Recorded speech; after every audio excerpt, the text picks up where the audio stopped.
Hi and welcome to my channel. My name is Filippa. On this channel I share all the methods that I come across that has helped me on my healing journey.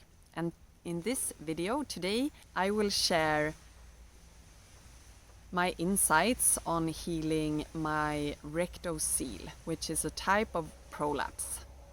I'll talk about 4 things in this video. What is a rectocele?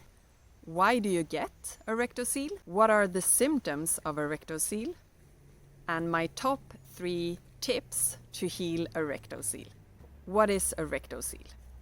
A rectocele is a type of prolapse where the rectum gets pulled into the vaginal opening.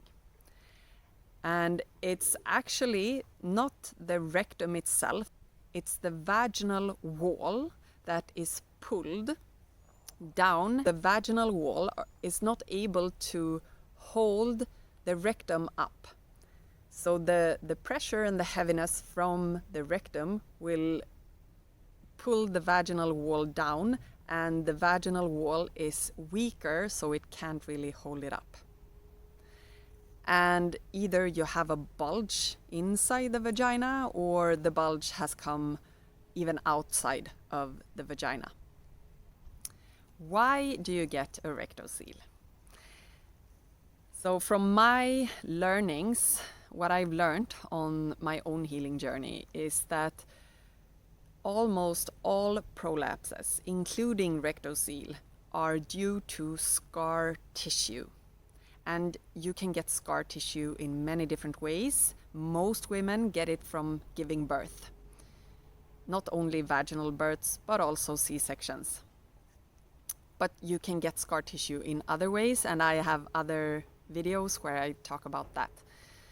So the scar tissue will create a pull of the vaginal wall. And if the scar tissue is placed in a way so that the vaginal wall by the rectum is having a pull, then the rectum will be affected.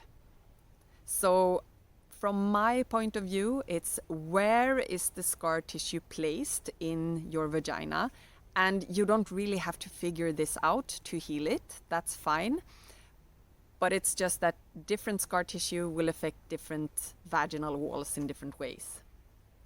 Also, any prolapse, including rectocele, has a mental and nervous system part to it. So if your nervous system is tensed, you cannot heal. The body cannot heal. So you really need to work on your nervous system to heal the tissue in your vagina.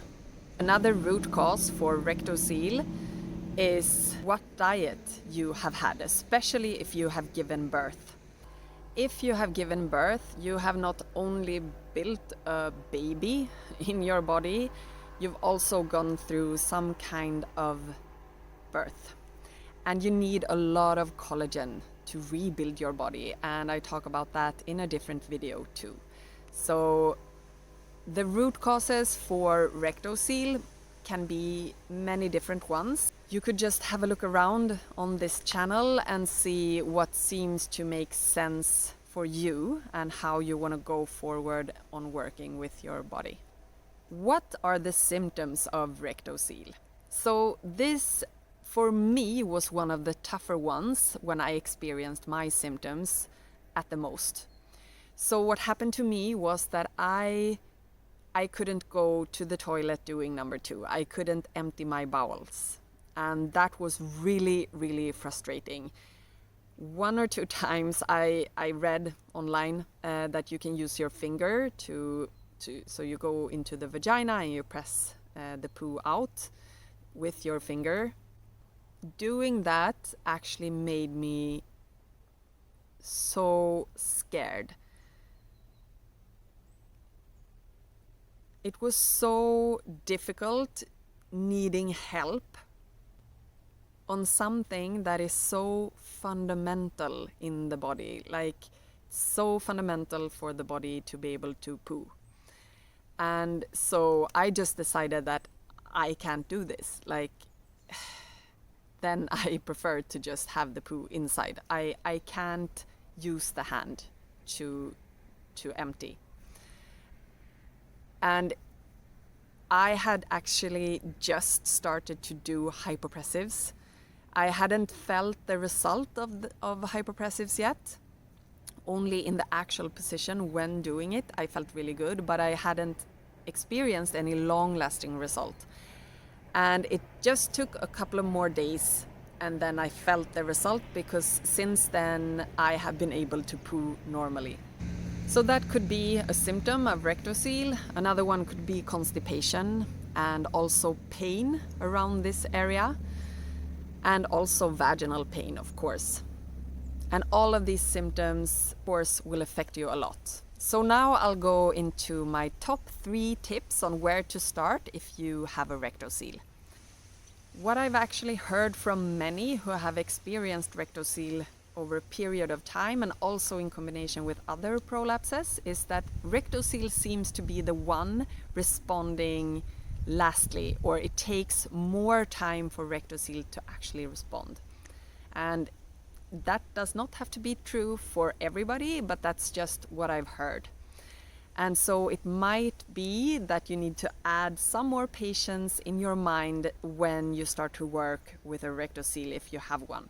My top 3 methods would be definitely number 1, hypopressives. That helped me so much. I'm 100% sure that my rectocele reversed because of hypopressives.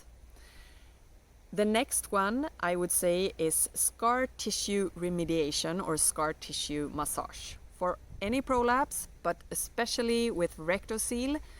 And you can use a certain technique with your thumb, which goes more onto the backside of the vaginal opening, and I have that in another video here. Also, I have, for hypopressives, I have the first step of starting with hypopressives here in another video. I'll share both the links. And lastly, I would say for rectocele that suppositories would be a great way to create a healthy environment in the tissues, both from the vaginal site and the anal site. And I have, of course, a video on how to do natural suppositories vaginally and anally. So I would definitely go for those 3 methods, and in each video I describe more how often you should do it, the program for it, and so on. So I really hope this video has given you hope and some concrete steps on your healing journey forward. Thank you so much.